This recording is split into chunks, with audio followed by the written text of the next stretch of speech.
Hello, I'm doing a book review, and the book I want to review is Gone Girl by Gillian Flynn. Now, Gone Girl was published in 2012, and this is actually Gillian Flynn's third novel. However, this is probably her most popular novel so far. Now, this book was recently made into the movie Gone Girl, which was directed by David Fincher and starred Ben Affleck, and I'll talk a little bit more about the film adaptation at the end of this review. Now, the plot of Gone Girl is it's about a man named Nick Dunn who is married to this woman named Amy, who is the daughter of the writers of a series of children's books called Amazing Amy, which she is the inspiration for. But in the book you realize that Nick and Amy's marriage really hasn't been the best in the last few years, but what happens is on the morning of their 5th wedding anniversary,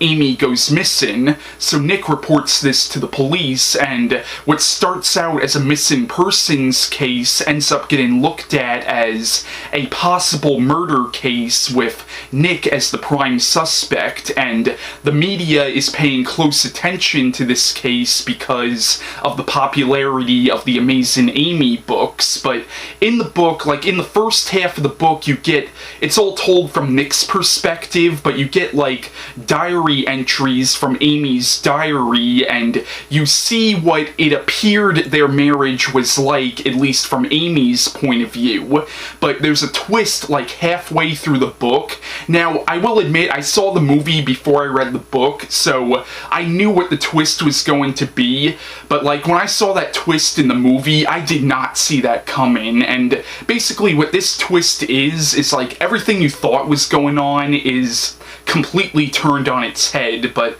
obviously I don't want to give away what the twist actually is, but I will say that the big twist in this book, like midway through the book, is actually kind of telegraphed to the reader actually a few pages before you see what the twist actually is. Now, I really loved Gone Girl. I thought this was an excellent book. The book is very well written, but what I also really liked about this book is there's actually quite a bit of social commentary in the book, mainly on the media and how the media plays up stories like this on the news. Like, whenever you see a story like this, like a missing persons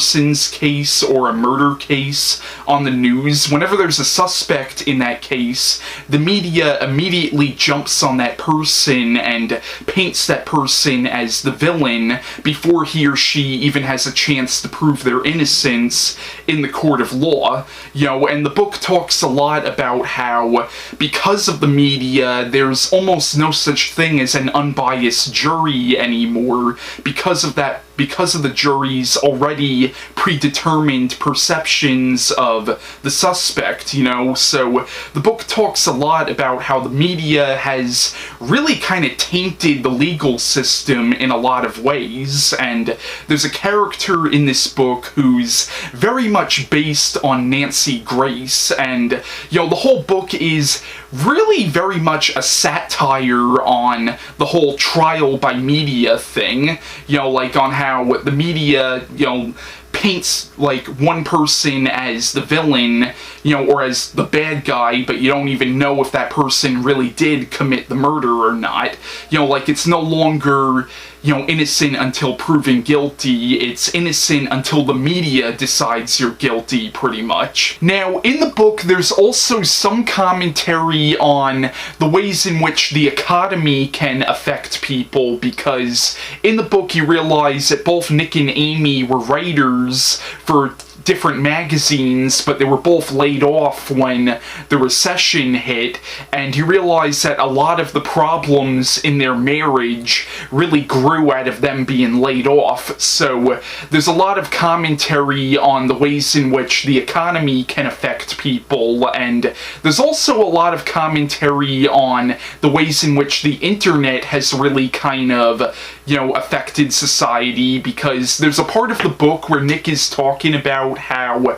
because of the internet, stuff like magazines and newspapers and really print media in general is really kind of becoming obsolete. But yeah, I would definitely recommend Gone Girl. Not just is it a great mystery novel, but it's also a really good social satire on the media, and it's also a very complex study on marriage and really everything that could go wrong in a marriage. You know, it's a very good book, and if you haven't read it, I highly recommend it. Now I want to talk a little bit about the film adaptation of Gone Girl, which came out this year, 2014. Now, I loved the movie Gone Girl. I thought it was a brilliant movie, but I do actually wish I read the book before I saw the movie because, you know, because of the fact that I saw the movie before I read the book, the big twist that happens midway through the book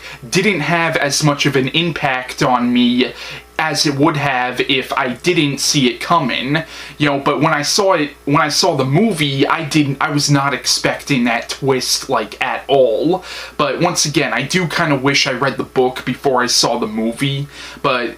yeah, if you haven't seen the movie Gone Girl, definitely check it out, but also definitely check out the book as well. But, yeah, that's my review on Gone Girl by Gillian Flynn, and bye.